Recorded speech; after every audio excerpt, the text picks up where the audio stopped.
in high school, one of the associate pastors at my church said, hey, come into my office. I want to ask you some questions, right? At first I was like, what does he want? Did my mom put him up to this? And he just asked me this question, A, what's it like to be in high school and what's it like to be cool?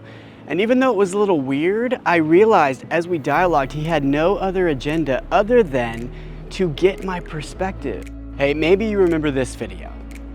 Empathy is learning how to feel with others. It's the effort you put into trying to understand why people think the way they do, and what's meaningful to them.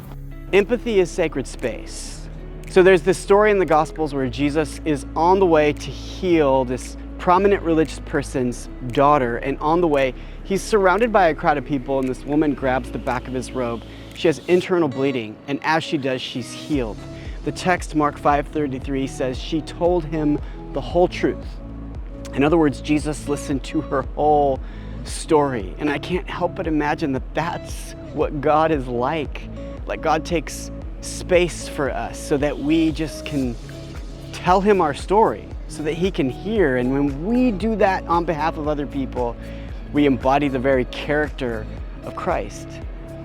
So I used to train people in youth ministry, and one of the things I would say is always remember the significance of the insignificant. And what I meant by that was that sometimes just creating a hospitable moment for someone, or offering them some encouragement, or just a compliment, or listening to their story was more or is more significant than the Bible talk or the worship music or even the pizza.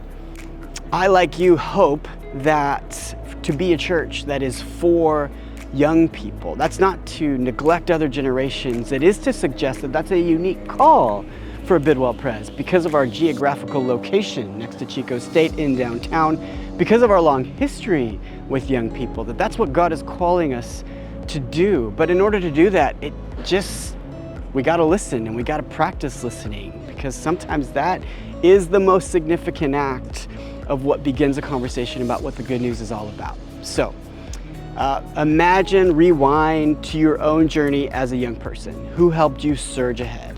And now imagine a conversation with a young person you know in your world, or like in the congregation, or in or out of church, really doesn't matter.